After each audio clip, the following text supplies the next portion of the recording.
Okay, then let's start. Yeah, sorry, go ahead. No, say it just started. Yes, thank you, Cynthia. Good afternoon, everyone, and welcome for our Postdoctoral Affairs seminar series. I'm Madhumita Joshi. I'm Director of the Postdoctoral Success. And today with me is my colleague, Cynthia Mekha, and Mr. Ashley Wallace. He's Director of International Student and Scholar Office, our global initiative. And as you all know, this Postdoctoral Affairs seminar series is kind of seminar which are on demand, which postdocs, based on postdoc needs, their request. And today's talk is on immigration education and how to maintain your status, which is one of the most important and most demanded talk. Every 6 months we get request, and thanks to Mr. Ashley Wallace, he comes every time and talk to you all. So again, this is a topic which is very important for international student and postdoc, as important as your research topic. So please feel free to join this talk, and after that you can ask question or any specific status related issues you have. You know where Mr. Ashley's office is, and which is, I think, pretty much all our international student and postdoc knows. So thank you again for joining today, and thank you, Mr. Ashley. And this you can start have it now. Thank you. Thank you, Dr. Joshi. Thank you, Cynthia, for the invitation. Do you all have my presentation, or do you want me to share my screen? Yeah, I gave you access, so you should be able Okay. to. Perfect.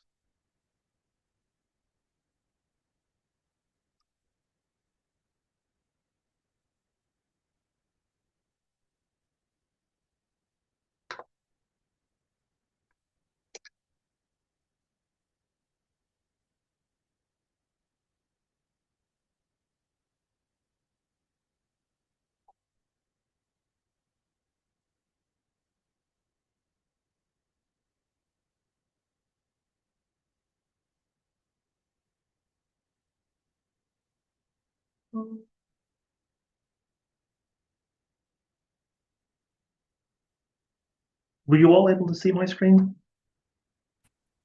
Yes, but not really PowerPoint, just the screen. Okay, I think it changed. Yes, Now, now I think it came. Yeah. Okay. It's I'm trying to switch the screens because my camera's on my other screen. I think it might just be easier than if I turn off my camera.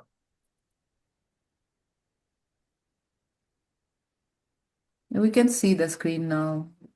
First slide. Okay, perfect. Okay, well, good afternoon, everyone. Thank you for having me here today. As Dr. Joshi mentioned, I'm the Director of International Student and Scholar Services. Been with UT San Antonio for almost 13 years. And all 13 years I've been in the international office. A little bit about myself. Came to the United States many, many years ago on an F1 student visa and became a US citizen about 3 years ago. So a lot of personal experience and now a lot of professional experience in the immigration world. And today we're going to be covering immigration education and status maintenance, primarily focusing on J1s, since most of our postdocs are J1s. And if we do have postdocs on another status, maybe F1 OPT, working under an EAD card, H1B postdocs, or TN, I'll cover a little bit about that as well. And if you are in one of those statuses and have questions, please feel free to put them in the chat or wait until the end. I'll be happy to answer those questions for you as well. And I know we also have Laura Proprota from the UT Health San Antonio office. So if you're from that campus and you have questions related to them, I believe Laura would be able to help you as well. So what I'm going to cover today, I'm going to cover some key documents, reporting, employment rules, health insurance, and then extensions, travel, and grace periods. So key documents, as you all should know, passport should always be valid when you're in the United States. Most of the time, it needs to be at least valid for at least 6 months beyond the stay So if you're coming for a couple of years, then the passport should be good for 6 months beyond that anticipated stay. If it's not, then there are some times or certain circumstances where the port of entry, so Customs and Border Protection, may shorten your period of authorization in the United States. Typically, that would be for an H-1B holder. So even though you may have an approval notice for 3 years, if your passport expires before the approval notice, then there's a good chance that the I-94 would reflect the passport end date. So a really good idea to always have your passport valid, renew it, plenty of time ahead. The I-94, this is a really, really important document. So this I-94 is your arrival departure record. And each time you enter the United States, the information changes. So for example, you'll see in the picture, there's an admission or record number. This is a unique number that is applied to you each time you come into the country. So this will change on each arrival. The admit date will be dependent on your status. So for example, if you're currently coming as a J1, the admit date should be DS. There should be no actual date like December 15th, 2027. It should just be D/S. If it's not and you are J1, notify me as soon as you possibly can. That way I can help you with to get that corrected at deferred inspections in the San Antonio airport. Same applies to F1. So if you are currently participating in OPT, maybe the first year of OPT, post-completion OPT, or the 2-year STEM extension of OPT, your I-94 should also be DS. So the same as a J1, DS. Really important here, duration of status. And then for other statuses, it depends on the approval. So if you are an H-1B, most likely that will be reflected on the H-1B end date. Sometimes it is 10 days after your end date, giving you a 10-day grace period to remain in the United States. Not always occurs, but does happen quite often. Same thing if you're on TN or an O1A, E3, whatever other visa type you may have, the I-94 end date would be reflected upon your approval dates as well. And again, when I mentioned the previous slide about the passport, that date could also be could correlate with your passport end date if your passport expires before your I-797A approval notice. Now, if you are H-1B and change to H-1B in the United States. So let's say you started under F1, OPT, applied for H-1B, change of status petition, and got approved. Then your I-94 will actually be updated on your I-797A approval notice. So you'll have a new end date. Now, even though if you go physically print your I-94 from the website, it's still going to reflect that last arrival when you came into the United States. So they won't match. But the I-94 on the I-797A approval notice is the updated version. So really important to look at that. It'll have either an end date matching the H-1B approval end date or the 10 days beyond that end date as well. And if you ever have any questions about your I-94, please let me know. If you have problems with your I-94 not being able to be retrieved when you go online, let us know. We can help you with that. We can get you in touch with deferred inspections.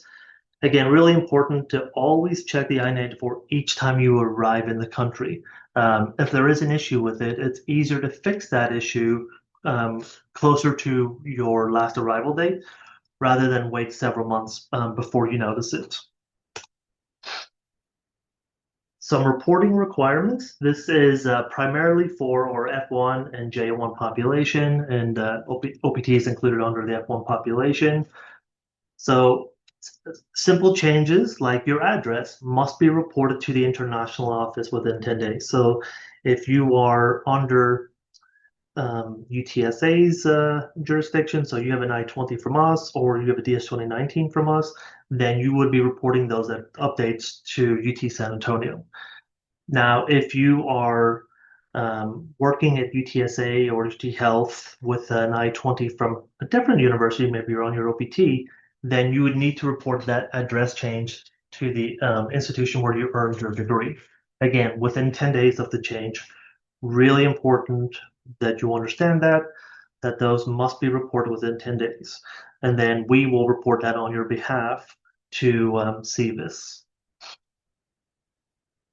A little bit different if you are on a status that's not F1 or J1. For H1s, TNs, O1s, etc., you need to update your address with USCIS. And you can do so online, or you can complete a physical AR11 form and mail it to immigration. They'll update your information. Much easier just to do it online. Again, should be submitted within 10 days of the change. Really important that you remember that. Also, other places you might want to update that address. So if you're working at UT San Antonio or working on the health campus, really important to update that information as well with People Excellence. So that way, if you're getting benefits such as health insurance from the university, that information can all be updated in multiple locations. So that way there's no discrepancies in your mailing. Some employment rules for ORG J1. It is specific to the original objective or the reason that you initially came to the United States. Another really important part to understand here is that at least 60% of your employment must be in person. So 60-40 is the requirements. I know with the pandemic, things kind of changed a little bit, but under the J1, you must be at least 60%. So that will be 3 days in person, 2 days at home at the max. I know most of you are in research labs, so most likely that is not an issue. But if you ever did need to switch your schedule to a hybrid schedule, it must adhere to the 60% in person rule. This is a Department of State regulation, not a UTSA regulation, directly from the US Department of State.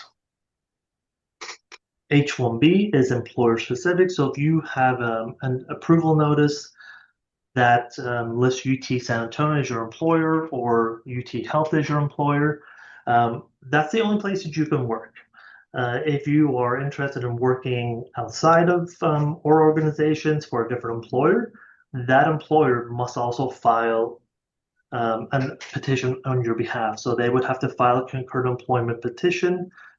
Again, the H-1B is specific to the employer that filed your petition with USCIS.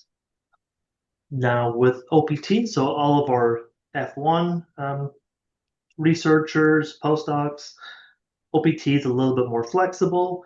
You can work for any employer in the United States as long as that employer is directly related to your field of study. Now, if you're under the STEM OPT, a little bit different, a little bit more structured in the regard that the employer must be e-verified with the federal government. The employer and the employee must complete a I-983 training plan. This is a 5-page document that basically highlights the training goals, the learning objectives, how you're going to be evaluated, et cetera, et cetera. That needs to be done with each employer that you work with during the STEM. And then during STEM, there are reporting requirements as far as reporting to the institution that issued your I-20 or where you earned your degree. So there's a 6-month check-in, a 12-month check-in, an 18-month check-in, and then a 24-month or final evaluation. The 6-month and the 18-month are very similar. Basically, all that you are required to do is contact the school that issued your I-20 and basically share with them your current address and let them know that you're still working with the same employer. That needs to be done again at the 6-month period and the 18-month period. The earliest that you can submit that request is 30 days before and up to 30 days afterwards. If you miss the reporting requirement, then it cannot be done retroactively. So if you decide, or not decide, but if you miss it and you report it maybe 45 days after, then the university cannot go into the system and report it on your behalf later on. So really important, mark your calendar with these reporting requirements if you're under STEM. And it's not difficult to know when these are due because they're all based on your EAD date. So if you look at your current EAD card, basically 6 months from the start date, 12 months from the start date, 18 months from the start date, and then again 24 months from the start date. The 12th month is a little bit different. You have to complete what is called a self-evaluation. That is page 5 of the training form, the I-983. You'll complete your 12-month evaluation of yourself. You'll sign it. Your supervisor will also sign it. Then you'll submit that to the university that issued your I-20, so they will report it on your behalf to CBIS. The 24-month or the final evaluation, again, very similar. You're going to utilize the form I-983. The very bottom part of page 5 is the final evaluation, which your supervisor will write up. You'll both sign, and you'll submit that then to the university again that issued your I-20, so it can be reported in the CBIS system. Now, the only time that you would have to do additional reporting while on STEM is if you change employers. So let's say, for example, you're working UTSA right now, and it's been 14 months, and you decide to work at a different employer. That's perfectly fine. You would have to complete your final evaluation before the 24 months. So you would do a final evaluation of your employment with UTSA. Your school would report it on your behalf, and then you would need to provide a new 983 for the new employer for the additional time left on your STEM authorization. And again, those reporting dates don't change because they're based on the EAD card. And if you ever have any questions about potential changes or some opportunities that you might have, it's a good idea to discuss that with me or discuss that with the DSO at your current institution if you don't have a document that issued by UT San Antonio. Now for our J1, additional requirements, and it is in the form of health insurance. So as a J1 scholar, and this also includes your dependents, so if you have a spouse, children that are here with you under a J2, then you are all required to maintain health insurance at all times. And this includes evacuation repatriation coverage. Again, this is not a UTSA requirement. This is a Department of State requirement. So for many of our J1 scholars that are UT San Antonio benefits eligible employees, you have everything that you need minus the evacuation repatriation coverage. So the medical insurance that we provide to employees does not cover this. So you would have to purchase this separately. And once you do, you would report that to me, or if you're on the health campus, to Laura. That way we can update our records showing that you have the insurance that meets the federal requirements. Same thing if you ever extend your stay. So let's say you're here for 1 year and your supervisor wants to keep you in an additional year under your J1 status. Perfectly fine. We can help you with that. You also need to extend the insurance coverage as well. So for that evacuation repatriation, part of our extension process requires us to see your updated coverage. And then we will update our records, extend your DS 2019 for you. And if you have any J2 dependents, you'll all get an updated document with that. There are no federal health requirements or health insurance requirements for anyone outside of the J1, J2 world. But if you do have questions on that, please let me know. Now, regarding extensions, travel, and grace period, really simple here for a J1. If you know that you're going to be staying longer, request that extension before your current DS 2019 expires. So really important to communicate that with myself, with your department, and our Office of Research Integrity, since all three of us have roles in the extension process. For any of our J1 research scholars, so again, that's primarily our postdocs or anyone in research positions, the maximum duration that you can be here under J1 would be 5 years. After 5 years, then we would have to seek alternative options to stay beyond that. Now for H1B population, you're allowed up to 6 years total, but we are only allowed to request 3 years at a time. So for example, if you are under H1B now and your status will be expiring soon, the earliest that we can initiate that extension is 6 months prior to the current expiration date. And then we could then extend for an additional 3 years. There are a few exceptions to the 6-year rule for H-1Bs, and that is primarily for individuals that have an I-140 approved and are unable to file for their green card. So there are some exceptions there. If you are under one of those exceptions, please talk to me. I can help you with that H-1B extension beyond 6 years if needed. And then for or F1 or OPT student employees, if you are on your first 1 year of OPT and you do have a STEM degree, then you are eligible to apply for that STEM extension. Up to 90 days before your OPT expires. It cannot be filed after your OPT expires. So really, really important that you communicate that extension process in a timely manner, either with us if you have the I-20 from UT San Antonio, or with the institution that issued your I-20 for your OPT applications. For travel and reentry, we have kind of changed our stance here in the last year, mainly to do with the current climate. So we are recommending that all of our J1s carry the original DS-2019 with signature, your signature, my signature. Of course, have your passport, have your visa. We are also now recommending that your I-94 be printed and attached to your DS-2019 documents. If you have not requested a travel authorization or a travel signature, you can come see me. I'll be happy to sign your DS-2019 for you and for your family if needed. Same thing for our F1 OPTers. Instead of a DS-2019, it is the I-20 document. So have your physical I-20 printed, have it signed, have a travel signature on that. Then in addition to the passport, visa, and 94, the E-80 card. So this is the document that USCIS issued to you, authorizing you for employment in the United States. Really important to have all those documents. Now for H-1Bs and TNs, a little bit different since you do not have an I-20 document or a DS-2019.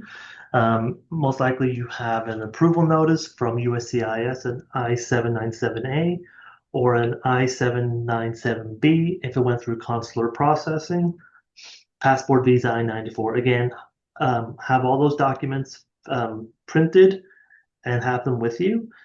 We do recommend requesting a letter from People Excellence, so that is UT San Antonio's HR department.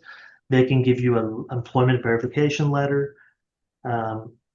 Even if you want to have additional documentation with you, carry your paychecks. You could carry your most recent paycheck showing that you are actively employed. That way, if the port of entry has any questions or concerns, they can see that you are working and you're maintaining your status. And then for the TN, it's basically the exact same thing as the H-1B, the approval notice, passport, visa, I-94, and then the letter from our People Excellence office. And some additional travel tips for all of our international students and scholars here at UT San Antonio. So this is information that we have been sharing this year with a lot of changes that have been going on with immigration in the United States. As you know, by watching the news, social media, you're seeing several demonstrations, rallies. Highly important for anyone here to avoid those types of situations, because any of those situations could bring unwanted attention to yourself, to the institution. Also could result in the revocation of your visa. Just a lot of different things could happen. So really important to keep this in consideration.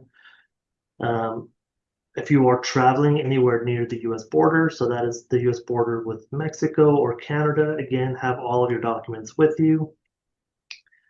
There are several interior border checkpoints within the state of Texas. So if you're traveling by Brownsville, Laredo, basically within the 20 to 40 miles from the border, there are checkpoints where you will be stopped by CBP, Border Patrol, and asked to verify your presence in this country again. So that's why it's really important to have those physical documents with you. So that way there's no doubt about your legal status in this country.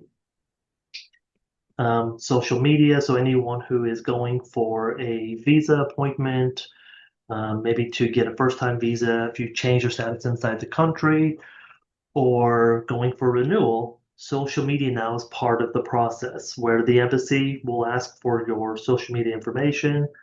They'll do extreme vetting and um, potentially take a little bit longer to issue that new visa stamp.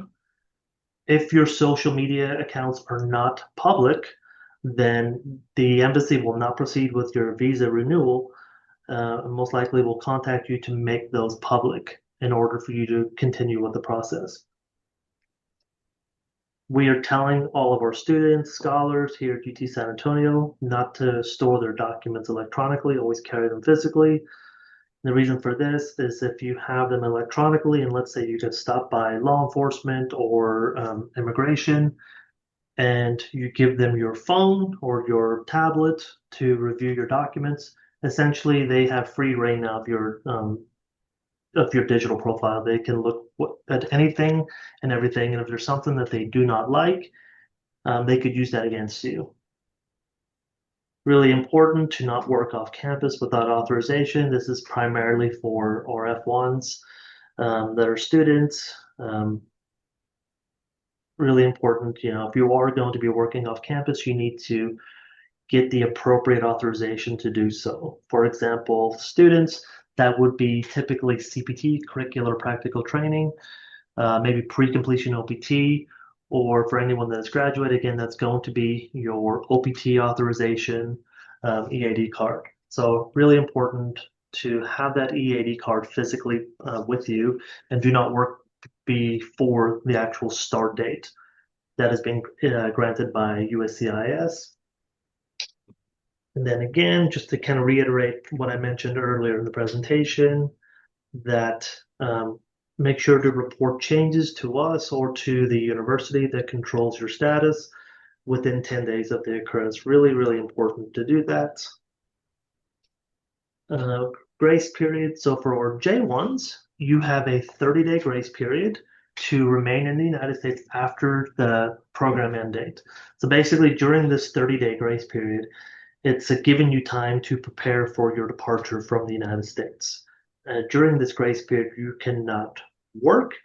You can travel, but you cannot work during that time. If you do end up leaving the United States at the beginning of your 30-day grace period, you are unable to come back to the United States to continue with the additional days that you might have had left. So once you leave, your grace period ends. Currently for our F1s, so this is for F1 OPTers, you have a 60-day grace period at the moment.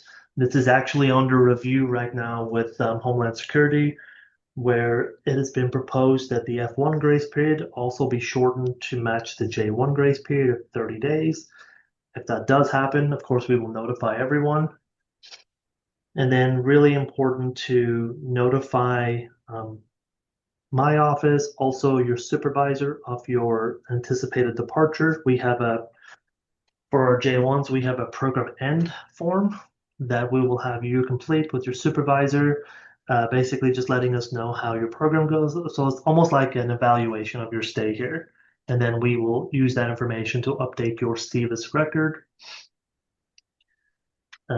Consequences of overstay, definitely not a good idea. Accrual of unlawful presence is a serious situation and can have implications on future visa applications, or maybe if you're thinking long-term green card, it could potentially have some some impact on you. So it's really important to not stay beyond that grace period. If you have any questions, notify us. We can potentially help you with some other options if you have a unique situation. And that is everything that I have. So if you all have any questions for me, I'm happy to answer them.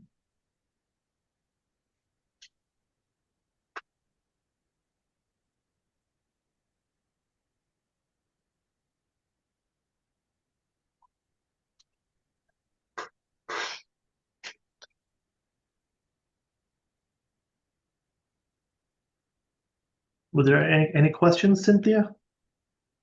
No, none so far.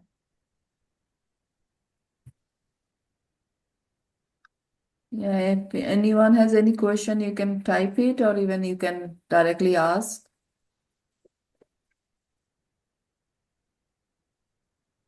Laura, would there be anything that you would like to add for your population, for your scholars?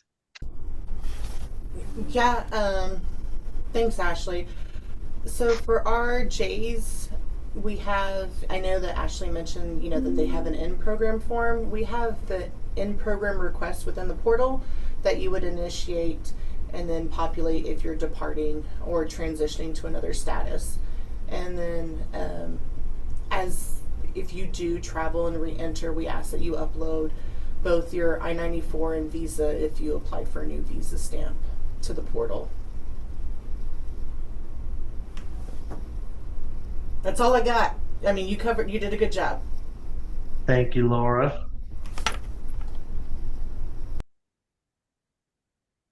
Okay, there is a question. If we switch jobs, will we get a new DS 2019 with a new expiring date? Oh, it is possible to transfer, if it's a J1, to transfer their CVIS record to another institution. The 5-year duration does not change though.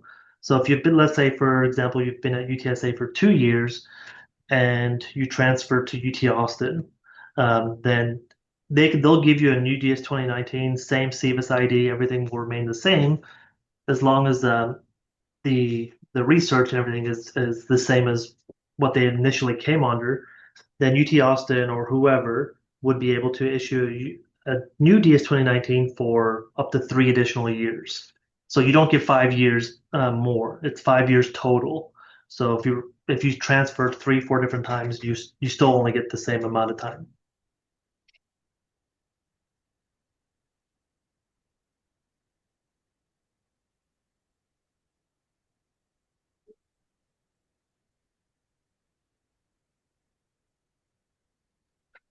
Thank you. There's another one. I'm a 5th-year PhD in chemistry. My program ending date on my I-20 is May 2026, and my visa is expiring in 2026. What can I do in that condition if I want to graduate in the fall of 2026? Okay, so if you're an F1 and your I-20 expires in May, then you would need to initiate a program extension request in the International Student Portal. So I'm assuming you're a UT San Antonio student since you're in chemistry. So that will be through our student portal. If you're not familiar with the student portal, let me know and I can help you with it. But really important to initiate that request before your I-20 expires. Now, if your visa expires after or before your I-20 expires, that's not a problem. Visa only needs to be valid when you are entering the United States. So if your visa expires while you're here, and as long as you're maintaining your status, you have nothing to worry about.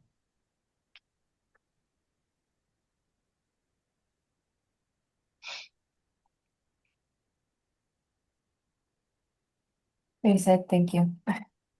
Do we have any other questions?